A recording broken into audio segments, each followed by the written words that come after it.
Assalamualaikum warahmatullahi wabarakatuh. Waalaikumsalam warahmatullahi wabarakatuh. Saya Adit Raduli. Saya dari mahasiswa STAI Al-Kifayah.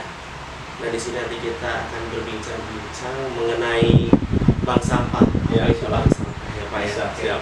Nah, di sini saya sudah menghadirkan Bapak RW. Ya. Nah, di sini saya belum kenal nih, Pak, nama Ya, siap. Bapak. Iya. Nama Bapak siapa, Pak? Nama panjang. Alhamdulillahirobbilalamin. Terima kasih banyak. Assalamualaikum warahmatullahi wabarakatuh. Waalaikumsalam. Alhamdulillahirobbilalamin. Bersyukur kepada Allah Subhanahu Wa Taala atas kesempatan yang diberikan. Nama saya Haji Afwan Mukrin bin Mustafa Ahmad. Alhamdulillahirobbilalamin.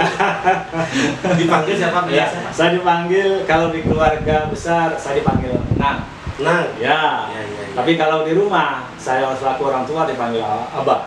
Abah Afwan ya, Abah. Ya, betul. Ya, kalau di lingkungan hari-hari saya dipanggil Afwan. Salah ya. Jadi kalau begitu saya mau manggil apa ini? Ya, supaya mungkin Pak Afwan. Pak Wan. Pak Afwan. Oke, terima kasih. Begini Pak, kami memang serombongan dari mahasiswa Al-Kifayah ingin mengetahui sejauh mana ini bank sampah. Baik, alhamdulillahirobbilalamin. Jadi kita tentu bersyukur ya atas kesempatan yang Allah izinkan pada siang ini di hari Sabtu ya, di tanggal 14 nih. Sekitar tanggal 20. Ya, sekarang kita tanggal 20 ya. 20 Juli 2024. Alhamdulillahirobbilalamin. Kita berada di tepatnya di RT 04 RW 07 Kelurahan Tuah Karya, Kecamatan Tuah Madani. Ya, alhamdulillahirobbilalamin. Kita ada, kalau kelurahan kita ada 19 RW, ada 87 RT. Totalnya lebih kurang 105 RT RW. Nah, kita berada di RW 7. Kebetulan alhamdulillahirobbilalamin Allah izinkan saya ketua RW 07 ada 8 RT. Jadi alhamdulillahirobbilalamin. Jadi terkait dengan profil bank sampah. Iya. Nah, jadi tentu di dalam profil tadi kalau boleh kita menyampaikan itulah merupakan wajah RW 07. Iya. Jadi wajahnya RW 07. Walaupun wajah RW 07 tentu mewakili Kelurahan Tuah Karya, mewakili Kecamatan Tuah Madani, bahkan mungkin sekaligus Kota Pekanbaru. Nah, jadi tentu profil kita ini termaktub di dalam itu adanya satu proses awal kegiatan, proses awal berdirinya bank sampah. Di situ ada visi dan misi juga. Nah, terus ada juga di situ semua kegiatan yang terkait dengan apa yang kami kelola selama bank sampah ini berdiri. Nah, tentu ada tanggalnya, ada kapan peresmiannya, ada misinya, siapa yang meresmikan, dan mungkin siapa keanggotaan kita. Alhamdulillahirobbilalamin tertuang semua di dalam profilnya bank sampah. Ya. Kemudian Pak, untuk ini awal perjalanan. Ini mungkin cerita nggak Pak? Iya, banyak. Kalau untuk awal perjalanannya menjadi bank sampah sampai seperti ini gimana? Iya. Jadi ini semua prosesnya tidak terlepas dari atas izin ya semua tim lah, semua atas izin ridho Allah. Iya. Jadi ada program dari PT Pegadaian Persero Wilayah 2 Pekanbaru itu punya program untuk mendirikan setiap wilayah itu bank sampah. Itu bermula sebenarnya mereka punya program mendatangi semua kelurahan yang ada di Kota Pekanbaru awalnya di tahun 2018. Nah, jadi setelah mereka datang ke kelurahan, timnya dari Pegadaian ini datang ke kelurahan, mereka pengen membuat satu kegiatan bank sampah di kelurahan kita masing-masing. Nah, tapi tidak semua kelurahan, tapi hanya satu kelurahan lah sebagai satu contoh lah, satu kegiatan. Nah, mereka terakhir itu sudah berjalan, tim ini mungkin sudah seminggu 2 minggu terakhir mereka hadir di Kelurahan Tuah Karya. Waktu itu ke Pak Lurah kita dipimpin oleh Ibu Depna Leoni SIP MSI. Wah, luar biasa. Jadi ibu ini lurah kita ini perempuan, tapi energiknya luar biasa. Jadi waktu itu saya selaku ketua forum RT RW Kelurahan Tua Karya. Nah, jadi datangnya tim Pegadaian di pagi waktu jam 9. Setelah selesai pertemuan dengan Ibu Lurah kita, Ibu Lurah telepon ke saya, Pak Atuan, Pak RW, tadi hadir dari tim Pegadaian untuk mendirikan bank sampah. Kira-kira jam 2 nanti siang ada nggak PRT waktu kita berkumpul di kantor Lurah untuk bicarakan pembentukan bank sampah? Siap, Bu Lurah, saya kita bilang. Jadi secara singkat kita berhubungan langsung jam 2 hadir di kantor Lurah. Kita bicarakan, syaratnya itu memang karena tertariknya dari tim Pegadaian ke Kelurahan Tua Karya, dia bilang oke, kalau gitu syaratannya yang pertama harus ada fasilitas umum, PASUM, pinggir jalan. Nah, harus di pinggir jalan karena nanti aksesnya mudah dilihat, mudah dicapai, mudah untuk komunikasi. Nah, karena waktunya diberikan singkat, waktu itu kita mengatakan kita terima Bu Lurah. Nah, nanti kita komunikasikan setelah nanti kita ada 19 hari kita komunikasikan. Alhamdulillah disepakatilah. Nah, jadi karena 19 RW untuk menjaga netralitas, untuk menjaga kekompakan satu sama lain, kita coba tawarkan dulu Bu Lurah sebelum ke 19 RW-nya. Supaya nanti tidak timbul satu perdebatan atau polemik ya. Betul. Alhamdulillah nanti karena memang RW 7 ini memenuhi persyaratan di pinggir jalan seperti yang ditanyakan, terus juga mungkin tanah punya fasilitas, alhamdulillah ditunjuklah RW 7 untuk mewakili 19 RW yang ada. Nah itu. Jadi alhamdulillahirobbilalamin berdirilah prosesnya tadi dengan catatan tentu kita musyawarah dengan RT yang ada di lingkungan RW 07, tokoh masyarakat, tokoh pemuda, tokoh perempuan, tokoh agama, semua kita kumpulkan. Nah, setelah kita kumpulkan, kita minta surat kesepakatan. Karena ini milik PASUM, ini milik secara bersama, bukan milik RW. Nah, jadi alhamdulillah tertuanglah surat kesepakatan bahwasanya baik dari RW, RT, tokoh masyarakat, tokoh perempuan, tokoh pemuda, tokoh agama sepakat untuk mendirikan bank sampah. Alhamdulillah kita buat di atas kertas, secara tulis dan kita tanda tangan bersama. Nah, dasar itulah makanya bank sampah ini bisa berdiri. Alhamdulillah. Jadi setelah itu proses cepat sekali karena memang kita ada target waktu. Peresmiannya bank sampah ini diresmikan oleh Bapak Wakil Wali Kota Pekanbaru. Waktu itu Bapak kalau salah Pak Ayat Cahyadi, Ustadz Ayat Cahyadi atau Bapak Ustadz Ayat Cahyadi. Alhamdulillah, tepatnya di tanggal 26 November 2018. Berarti sampai sekarang ini masih aktif, Pak? Masih aktif, alhamdulillah. Ya. Kemudian bagaimana ya, Pak? Untuk masalah manfaat nih, gimana nih selama itu ke masyarakatnya, ke masyarakat, gimana tuh? Apa manfaat ke masyarakatnya dari bank sampah ini? Karena tadi kita bicara tidak semua orang tahu terkait bank sampah. Jadi tugas kita itu mensosialisasikan ke masyarakat. Tugas kami. Jadi sama kayak kita punya program, misalnya kita mensosialisasi ke masyarakat atau bahasa lainnya mengedukasi atau literasi melalui semua kegiatan, misalnya melalui PKK, melalui kegiatan misalnya majelis taklim, melalui sekolah. Semua sarana yang berkumpul kecuali kematian yang saya kita tetap informasikan terkait bagaimana memilah sampah yang tadinya tidak ada nilai ekonomi, setelah kita pilah insya Allah bernilai ekonomi. Kemudian Pak, ini bentuk prosesnya bagaimana Pak? Jadi sampai bisa menghasilkan itu itu gimana cerita prosesnya itu? Kalau saya pikir gitu kan, sebelum saya kesini nih, mungkin ada tim, terus sampah itu dibentuk menjadi bunga. Kalau di sini seperti apa Pak? Untuk menghasilkan? Jadi emang setelah kita adakan edukasi atau literasi di kegiatan tersebut, jadi yang misalnya contoh misalnya kertas tadi yang HPS kita kumpulkan misalnya jadi satu HPS. Nah, tujuannya kita literasi tadi adalah memilahkan, memilah di rumah. Jadi setelah mereka memilah di rumah, nanti kita sampaikan bagaimana memilah sampah ya. Mungkin saya pun lupa pula bawa ininya, peragaannya nanti.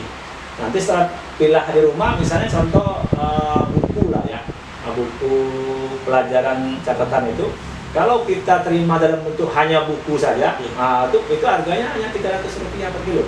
Buku. Tapi setelah kita pilah, misalnya setelah kita pisahkan antara kulit buku dengan isi bukunya berubah. Yang kulit buku harganya 300 rupiah, yang isi bukunya harganya 1.500 rupiah. Nah itulah di rumah tugas kita untuk menyampaikan ke masyarakat, untuk mengedukasi atau literasi masyarakat terkait memilah sampah dari Iya, saya bertanya seperti ini. Saya memang saya nggak tahu gitu kan, seperti apa prosesnya. Kemudian tuh penjualannya bagaimana nih Pak? Kemudian ada tim gitu Pak. Ya, kita sebenarnya tujuan akhirnya itu bagaimana sebenarnya daur ulang. Jadi disinilah perannya semua aturan pemerintah lah sebenarnya berperan. Jadi kami ada tim untuk daur ulang. Dulunya kita siap dengan tim tersebut, misalnya kertas kita jadikan bubur ulang, kita jadikan vas bunga, kita jadikan bentuk kreativitas lainnya. Misalnya kantong plastik itu bisa kita jadikan misalnya dompet ibu-ibu untuk ke pasar. Nah itu, jadi memang ada selain kita misalnya yang bisa kita betul-betul kita jual, misalnya kita jual kembali, atau kita untuk daur ulang itu sebagian yang bisa. Nah untuk sementara saat ini kita hanya ada satu daur ulang ya, pembuatan vas bunga, pembuatan tas dompet ibu-ibu tadi, termasuk tas untuk belanja ke pasar. Oh, tapi memang ada itunya, ada tim-timnya. Ada timnya di sini ya. Kembali Pak, lanjut Pak. Ya. Prosesnya gimana tadi Pak? Ya, jadi setelah terpilah, kita pilah dari rumah, diantar nanti ke bank sampah, nanti bank sampah nanti menerima prosesnya kan. Nanti kita ada punya buku tabungan bank sampah. Nah ini ya, jadi masing-masing nasabah nanti syaratnya tidak susah, artinya dia hadir kemari cukup membawa fotokopi KTP. Ya setelah itu dia bawa sampah yang sudah terpilah dari rumah, kita catatkan di kalau data kita masukkan di data ini ada nama seperti biasa kan. Nah kalau yang berikutnya nanti dia menabung, kita masukkan ke halaman. Ya. Jadi ini memang berbentuk uang atau berbentuk emas ini? Nah inilah. Jadi kalau kita lihat di slogan kita mereknya ini kita, di depan itu ya.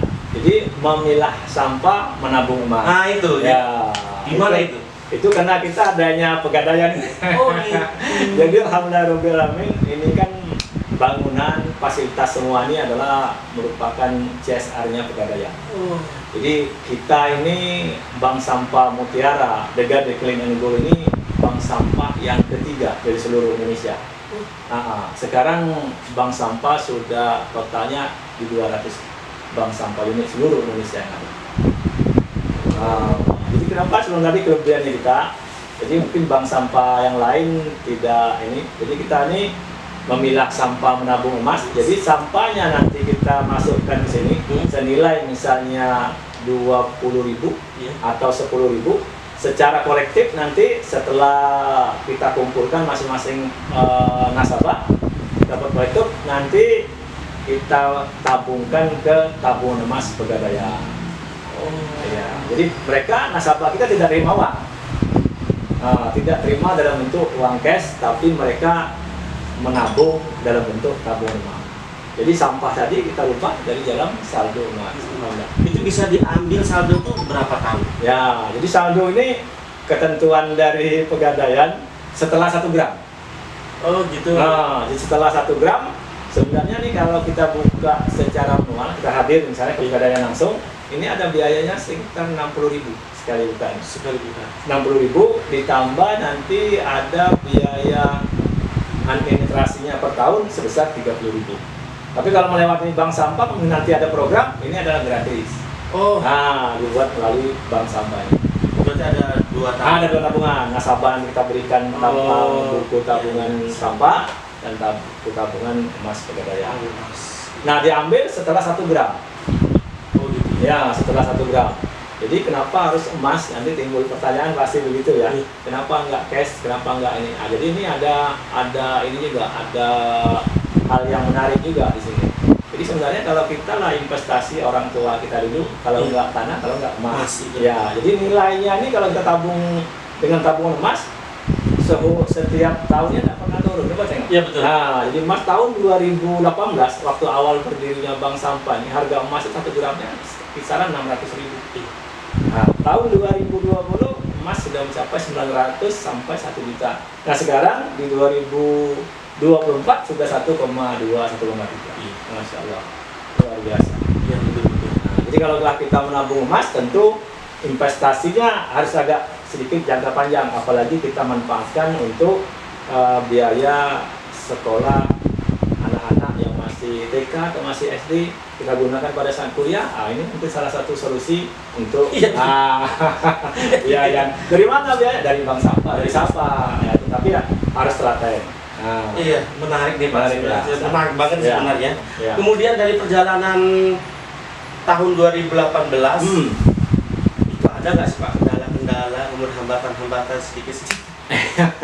Ya, memang kami lihat dari susunan kepengurusan kan. Iya.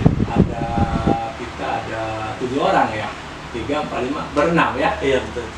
Iya 6. Iya, 3, 4, 5, 6 orang. Jadi memang awal saya ada sedikit kekhawatiran terkait masalah keberlanjutan bank sampah, karena memang begitu dibuka ya tunggu saja 6 bulan misalnya sudah timbul. Nah, ada atau enggak kan gitu. Karena semua ini kegiatan sosial. Kami tidak ada honor, tidak ada insentif baik dari pemerintah maupun dari, cuman kalau Pegadaian dia tetap pembinaan. Saya berterima kasihnya ke Pegadaian ada pembinaan. Nanti mereka membuatkan satu sistem, misalnya ada lomba itu ada hadiah, semua hadiahnya diserahkan ke bank sampah. Contoh mungkin kemarin dilombakan siapa menabung yang terbanyak sampahnya untuk semua masyarakat. Jadi yang nabung silakan aja semua, nanti PT Pegadaian yang membayarkannya. Jadi kendala kami sebenarnya seluruh bank sampah yang ada ya, apalagi kalau sifatnya tidak dibina secara kontinu, memang terkait masalah dana atau insentif tadi. Itulah kendala kita. Terus yang kedua, kendala di samping memang dana yang honor yang belum tersedia, mudah-mudahan nanti Pak Ayat Cahyadi yang kemarin meresmikan bank sampah kita ini, kebetulan beliau duduk menjadi DPR di provinsi. Insya Allah beliau nanti memikirkan bagaimana keberlanjutan bank sampah terkait pendanaan. Jika belum, memang di Padang saya punya kopiannya. Di Padang itu setiap tahun dianggarkan sekitar 1 miliar untuk membantu bank sampah setahun. Jadi kalau memang ada nanti pemerintah kota bukan baru memberikan itu, tentu makin hidup bank sampah. Timbul ibaratnya persaingan. Biasalah. Nah, kendala berikutnya di samping memang dana, terus yang kedua adalah mengajak kesadaran masyarakat yang memang kesulitan kami di situ. Tapi kami tidak pernah bosan untuk mengajak semua pihak baik dari instansi pemerintah, swasta, pelajar, bahkan semua kawan-kawan kita untuk sadar akan kebersihan. Nah, tujuan akhir kita ini sebenarnya ada yang bank sampah supaya tercipta lingkungan yang bersih, harmonis, indah, hijau. Sebenarnya tujuan, dan orang itu dengan hijau boleh tanya pasti suka. Indah pasti suka. Tidak ada orang yang paksa tidak suka dengan satu keindahan, nggak ada. Pasti dia sukses, pasti suka keindahan, kebersihan. Nah, cuman dalam konteks pelaksanaan, kami untuk menyampaikan ke masyarakat tidak pernah bosan. Ya, mudah-mudahan walaupun tidak terjadi di generasi kita sudah memberikan contoh tauladan kepada mereka. Ini misalnya seperti saya nih, terus ingin membangun bank sampah, tapi ini di daerah pelosok ya. Itu gimana? Apa langkah-langkah yang awal yang harus kami buat? Karena kan tidak berkemungkinan juga kan bukan di kota saja. Betul. Mau di desa pun mungkin bisa. Bisa. Terkadang sampah itu lebih banyak. Saya kemarin ada hadir di kegiatan Raker itu untuk wilayah 2. Kami terakhir itu di Kepulauan Batam ya, seberang itu apa ya? Lupa saya namanya. Pinang. Tanjung Pinang. Tanjung Pinang. Tanjung Pinang. Jadi kami ada kegiatan lebih kurang 3 hari di Tanjung Pinang di Hotel Mahkota kalau nggak salah. Jadi ada kelompok nelayan ya Pak, yang memang jauh terpencil dari jangkauan juga. Mereka kan menangkap ibaratnya tergantung dengan hasil laut, misalnya ikan atau udang atau kepiting. Mereka tersadar itu bahwasanya sampah yang di laut tadi, kalau nggak mereka pungut, kalau nggak mereka bersihkannya, tentu tangkapannya makin lama makin berkurang. Makanya timbul satu kesadaran, mereka membuat kelompok namanya bank sampah. Jadi tidak menutup mungkin dimanapun kita berada, yang penting ada satu kesepakatan kelompok, walaupun kelompok kecil, buat satu kesepakatan. Nanti insya Allah dimanapun kita berada, tentu dengan kondisi itu kita lihat kota ke tempat kita kemana yang enak kita jangkau, kecamatan mana, yang terdekat di mana. Karena menyangkut masalah transportasi, nah menyangkut masalah kemana kita ibarat setelah terkumpul sampah, bagaimana kita buat. Bahkan mungkin ada juga yang di pantai itu mereka jadikan plastik-plastik yang mereka pungut dari laut, mereka yang jadi tadi yang sampah mereka keringkan, mereka olah menjadi kayak paving block yang dari plastik. Ya, mereka buat paving block, walaupun prosesnya melalui pembakaran, mereka tetesan plastik tadi jadikan dicetak menjadi paving block. Ini mereka pasarkan ke pemerintah. Tujuan misalnya pemerintah, misalnya kantor misalnya lingkungan hidup mau buat misalnya taman, mereka tawarkan paving block yang kita produksi tadi.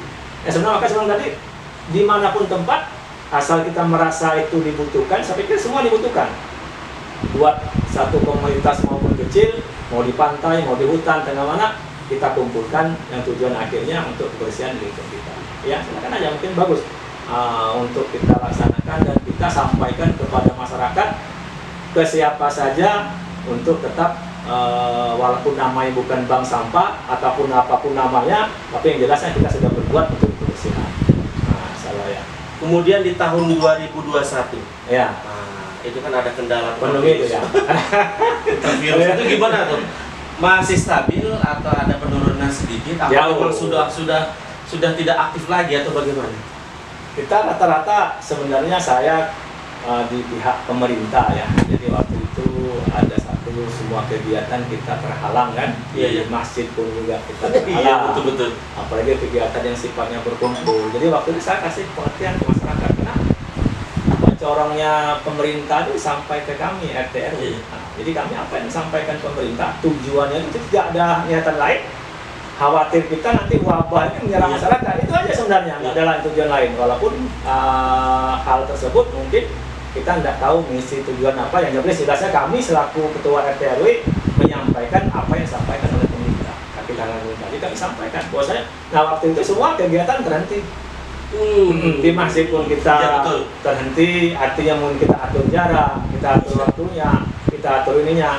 Kalau bank sampah kami memang betul-betul kami istirahatkan. Dan memang di lingkungan kita ada lebih kurang yang saya tahu ada 4-5 orang yang terjangkit bahkan meninggal.